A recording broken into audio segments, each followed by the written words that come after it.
Yeah, the Chalk and Chase is coming up this weekend. We're excited about it. Willard and Dibs, brought to you by Fremont Bank. Full-service banking, no compromises. And it takes a hell of a presence to look Steve Kerr in the eye and say, you stay in the green room for a second. Wow, stop sign. I got this. But what else would we expect from former Sports Illustrated cover boy, Bob Myers, the general manager of the Golden State Warriors? Please tell us how that photo shoot came together. Well, first of all, a lot of false statements in that interlude, or in that preview to interviewing me here. When Steve calls in, he's on. It'll bump me, so let's get that right. Okay. And then Sports Illustrated, if a forearm, if both forearms equate to a cover, then yeah. I thought you had to see the guy's face for him to qualify. Nope. But not in your guys' parlance. No. I'm in. Yeah, and we give Ray Ratto credit for being in the catch photo. I don't know if you knew that, but there's one angle where you see Dwight up making the catch, and you can see Ray Ratto on the front pylon, not smiling, by the way. He's a bit of a frown. But he gets credit. Yeah, I give him credit. He's in the picture. You guys are good. You guys are nice guys. I mean, I've never even had a toenail on a not a Sports Illustrated cover, but anyway. So, oh man. Well, how you doing? This has got to bring back all the feels. I mean, all you guys. There's Steve Kerr. There's you. Eric Musselman's coming to town. Yeah. Arizona's in. UCLA's in. Gonzaga's in. Duke is in. Coach K. Mike Dunleavy Jr. Like, I referred to all of this as a big kind of like Warriors and Bay Area basketball pretzel that's going on this weekend. So this has got to be a blast. It's fun. I mean, I'm sure we'll get to the Warriors. I wish that was going a little bit better. But as far as college goes, this is a fun time of year. Great memories participating in it as a player and then as an alumni watching UCLA. We had some good years. Final Fours, haven't won it since 95, but it's a great time if you kind of have that allegiance to a program to watch them in the tournament. And then as a basketball fan, I'm excited. I'm going to the games tomorrow. Our owner's going, Joe's going. I think Steph and James Wiseman might go watch. And it's the best part, honestly, is even though it's my job to scout, and that's why I'm there. I went to the Big Ten tournament in Indianapolis as well. It kind of takes me away from the NBA for a minute. Because you get so fixated, or I do, many do that work in that league, that it pulls you off that, and sometimes that's healthy.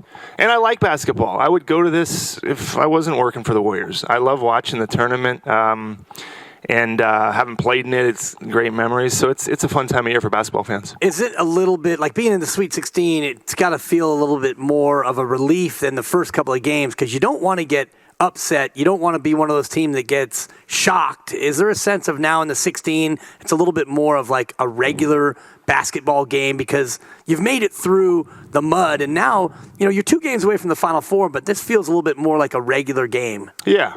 I mean, look, everybody approaches it differently. I mean, as a fan, as a player, I'm sure the coaches of these teams, you have to look at it one game at a time. When in my 4 years, we lost in the first round, got upset. I think we were a 4 seed, lost to Tulsa in Oklahoma City.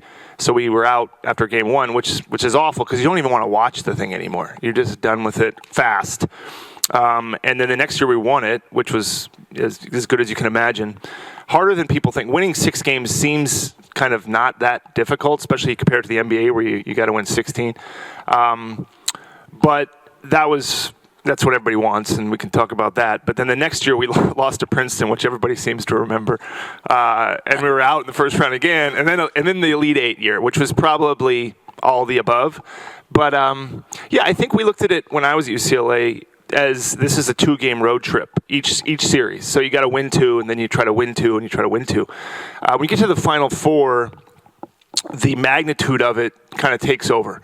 It's just the event of the Final Four. As a player, we were sequestered in Seattle, far away from the Kingdom. But when you walk into the Kingdom and you go to practice at the Final Four and see how many fans are watching you practice in an arena that big, that's when it kind of settles in as to how big of a deal this whole tournament thing. When you get to the Final Four, and you guys have you been to one before? Oh, yes. You know the deal. It's actually where we met about 15 years ago. Atlanta. Yeah. Nice. Watching UCLA get absolutely torched by Florida. Yeah, those Florida teams were pretty good. Layup line. Yeah, that was tough. See? I mean, they're the memories, right? Yeah. The memories. Yeah. Speaking of memories, though, if you want to make one of yours, I don't think this will work, but if you want to make it any better, the Princeton-UCLA game was like my greatest bracket upset prediction. No. And I still remember where I found it. I watched the end of the game. So you and I are almost the same age. Okay. I'm about to wish you a happy birthday. That's coming up next week. All right. We're almost the exact same age. So 21st, after I turned 21, my parents take me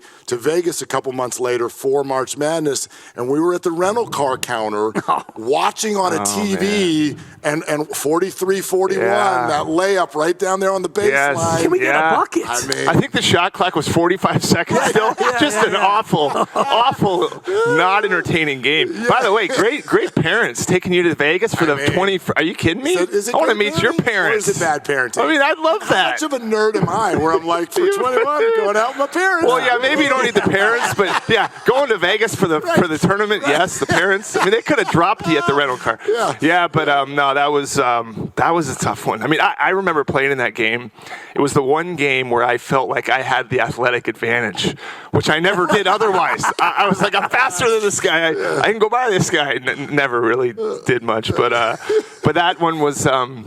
Yeah, it was interesting. Yeah, I remember the huddle right before Coach Herrick said, let's watch the back door. That's what they do. And, of course, we got back door. Pete Carrill, known for the back door. Yeah. Man, the memories are unbelievable. Yeah. I wish I was 21 that year. I think I was an 11th year junior at Cal State Northridge, 28-year-old still living in the fraternity house. But the SI cover, Tyus Edney. Tyus Edney weaves through what seemed to be 11 or 12 players. He scores. And then you run out and you hoist him in the air. Talk us through what that sequence was like that got you on the cover of SI. Yeah, well, we got to stop with this cover of SI thing. You're a cover boy. Okay, all right. So let's just move past that. Okay. So we were the number one overall seed. So similar to what Gonzaga is this year. That year, I think we were 30. Well, before the tournament, we were 25-2, whatever we were, and so we were that team that was supposed to. We were the favorites, so to speak. And that game against Missouri, they were shooting the ball really well, that second round game. And I think they were 10 of 16 from three, which these days doesn't sound like much, but in those days, that was a lot of threes to make in a game. And we were, down one, I guess, with 4.8 seconds, I think. And I remember being in the huddle. I wasn't on the court. And I looked around and I was shaking my head and I was like, this sucks. I mean, our season's going to be over. And we're a really good team. I mean, I think we could win it. And I wish I could tell you that I thought everything was going to work out great, but I was sitting there going, it was just one of those times in your life where you go, this isn't how it's supposed to be. We put in the work, we put in the time. We'd lost the year before in the first round. Everybody was connected. Everybody was about the team.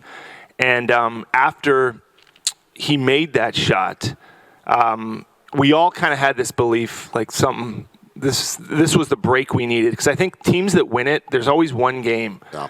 Where the ball's got to bounce your way. Because in a single elimination tournament, in our NBA series, you can have a bad break and still you got to be beaten 4 times. In this thing, the best team doesn't always win the NCAA tournament. I mean, you've seen some great Arizona teams, some great Kansas teams. I would have felt like if we lost, we were the best team and that we wouldn't have won it. So after that moment, and then, I just kind of ran on the court probably illegally before the buzzer went off. I haven't looked at that yet. I picked him up and, it's the best part about playing in that stuff and in any sports is I wish you could tell your kids or any college student or high school kids even, because I think it starts in high school, it's okay, it's just a game, you'll forget about it. The truth is, people, you don't. These meaningful moments, winning or losing, they stay with you your whole life. And there's not a lot of things in your life, if you have kids, you birth your kids, your marriage, these big moments. But if you're in professional sports or collegiate, these big moments stay with you. And so they are huge deals. Now, people listening might say, I know, there's other things in life. Yes, there's things that are more important. But when it's all over for me, I'll remember winning the championship. And I'll remember those teams. And that's what makes it so special, I think. Bob Myers, president of basketball operations, GM of the Warriors, with us, Willard and Dibs. We are at Thrive City getting ready for the big weekend here at Chase Center. Does it still hit you, by the way? Guys, do we have the Tyus shot? Let's hear that. Tyus said he changed my life. What does that mean to you when Bob Myers is saying that? And he's the GM of the Warriors who's won 3 NBA finals.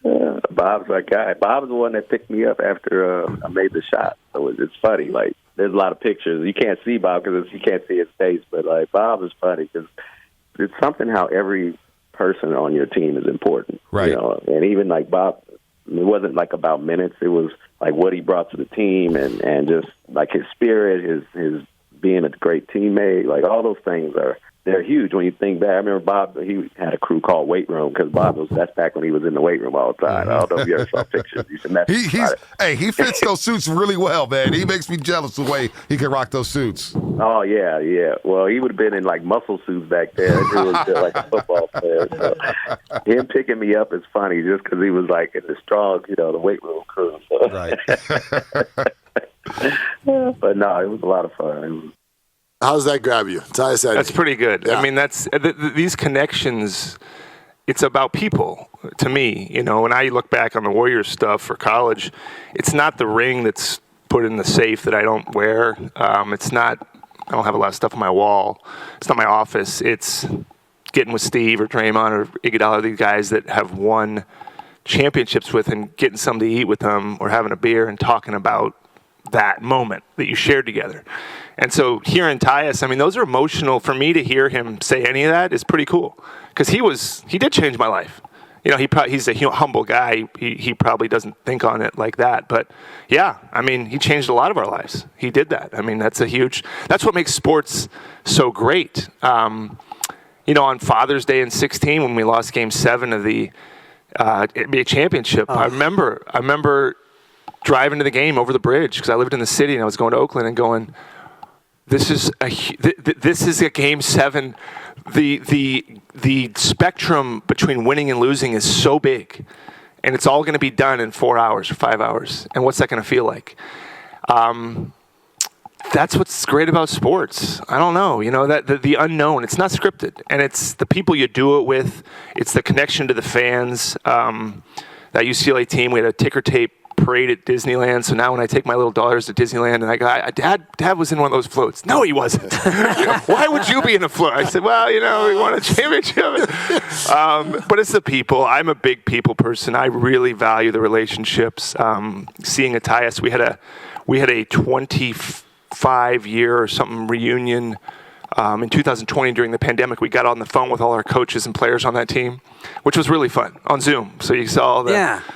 I don't know. That's probably my favorite part of the pandemic was seeing all those guys on the screen talking about the team. It was pretty fun. Yeah, and 25 years since your last, and you think about it from those terms, and it humbles you. And I was telling some of the guys off the air earlier, I grew up with Steve Lavin. He played high school ball with my brother, so to see him coaching you guys at the time, we all were big fans because of that. You mentioned the spectrum between winning and losing. It's offset by the margin between winning and losing, which is so narrow. And not to get off college, but we look at this Warriors team, and the first 72 games has been such a wild up and down roller coaster. I mean, how are you feeling right now about not the past 72, but the next 10 and what lies ahead? Well, I think with this team, it's been hard to figure it out, to be honest, to evaluate it, because like you watch the team, I'm sure. It's hard not to change your opinion, like you said, wildly. It takes some discipline to say, okay, what does this all mean? I mean, did it mean early that we were winning the championship, or did it mean now that we're definitely not, or we can't figure any of this out? It's hard to kind of gauge all that. I have to, at this point in the season, being somewhat limited with the roster, I have to watch and see what happens and then evaluate it after that. It's not easy to do, especially when the team's struggling. You have to believe in the people that are capable of doing things, which are the players and the coaches, and that their process is going to be right. But it's tough to kind of have that uncertainty a little bit. To not know what's next. Bob, I'm going to throw this. You probably hear this a lot. We hear it a lot, and that is when you see this team sort of suddenly lose whatever edge it had in November and December. A lot of people will say, Bob Myers was supposed to go get a big man. Yeah. So what? Can you speak to the fans on what that process was like this year? Your evaluation, were you handcuffed? Did you want to make moves? What was that process like for you this year? Yeah, I mean, it's different every year, Mark. As far as the decisions we make, there's There's information we have. I can say this. There wasn't some great big man that was available. I mean, we canvassed and looked around and tried to figure that out. We're somewhat limited by tradable assets because we have 4 veterans making a good chunk of money, and then Looney, and then our rookie scale guys. And so you don't have a lot of tradable salary, which people listening may or may not care about, but salaries have to match in a trade. So there wasn't a viable, hey, this one makes sense, let's not do it. If I had known that Draymond would be back when he was, or James would suffer setbacks, yeah, who knows? That's any team could say that. But at the time, thinking James is coming back, thinking Draymond's come back a little bit earlier, probably fed into that a little bit. I don't think, and people won't believe me, there wasn't one thing that was there that was really good that we didn't do. So I would push back a little bit, and not trying to be defensive, but I would say there wasn't an obvious, here's a great big guy, let's go get him. Probably the answer, but again, that's what fans do. I get it. They're allowed to. We don't get everything perfectly right. I never have. Never said I did or didn't. We do the best we can. I don't think any roster is perfect. It's hard to know a roster when we've had the health problems. And again, that's probably falls flat. But I do think the fact that those 3 guys, what our record would be, I don't know, but you can't expect a great amount of rhythm or continuity when they play 11 minutes the whole season, which I think those 3 have played. Steph, 11 minutes. Yeah. And again, I don't hear that how you will. That's just I'm not making that up. Fact. That's a fact. Yeah. So what does that mean? That probably means you're going to face some adversity. So what are you going to do with the adversity? I mean, we're not going to quit. We're not going to quit trying. I know Steve's on it. The players want to win, but that by itself on any good team or any team with aspirations creates some adversity. So they're here. It's here. Now what are you gonna do with it? Last second buzzer beater. Yep. Your prediction: UCLA, your team, or the field? Why would I pick the field? I mean, that's no fun to pick the field. I'm going, the uptick was interesting. Appreciate it. I might just go non-field because of the uptick. I appreciate you noticing the tick. Yes, it is. I wanted to get you on the record. It's a prediction. It's a prediction Wednesday. I'm going I actually, I really have I've enjoyed rooting for my alma mater much more lately. I don't know why I took so long. They're a fun watch. Some people, yeah, but just to be an alumni of a school, that connection. You know? Akron was scary. Yeah, it was frightening. It was frightening. I was texting with one. We were concerned. Yeah, we were concerned. Couldn't believe they didn't try a 3 there. Yeah, it felt. That's the fun of the game. We're going to lose. We're going to win. We're going to lose. We're going to. So, anyways, yeah. Speaking of shooting threes, I guess someone's about to join us who knows a thing or two about shooting from the outside. His name is Steve Kerr. Do you have any good questions that we should ask him, or? Yeah, sure. We can. Should we do it? How much time do we have? No. Well, we're not going to make you stay. You can, Oh no, I'll talk to Steve. We'll do it off the air. But nice. I'll tell you what. His Arizona team is very good. They beat my UCLA team in the Pac-12 championship. Yes, he's got a good little squad. Yeah, and he's a big Arizona. He actually, Steve, if he's listening, he actually was a really good player in college, like really good. Yes. Yeah, yes. He mattered. Is he listening? By the way, Steve, are you there? Okay, not he's yet. not on. No, I try to give him a nice compliment. Yeah, I love it. I mean, I remember watching Steve at Arizona. I do too, yeah. Totally. Yeah. I mean, his story from Arizona to the NBA is pretty, I don't know if you guys will be able to get to that, but pretty interesting because he had to kind of scrap his way. People remember him playing with Jordan and these guys, but it wasn't like he was drafted 10th in the NBA. Now if he played, he would definitely be drafted. Oh, he'd be jacking him. I mean, yeah. He'd be jacking him. Yeah, he would, no doubt. Yeah, high rate three-point I love shooter. it. But now it's fun for him to talk. He knows the Arizona coach pretty well now. Yeah. And my nephew's a manager at Gonzaga, so my dad went to Purdue. Yeah, got a lot of action. So many ties. Got a lot of action. My dad's a Boilermaker, So, anyways, tell Kerr I said hello. I will, Bob. Right, thanks for coming Bob, by. thank you so much. Thanks a lot. Appreciate it. Great to have you. Bob right. Myers right here with us. Thrive City, getting ready for the big weekend, talking not only tournament, but Warriors basketball as well. Thank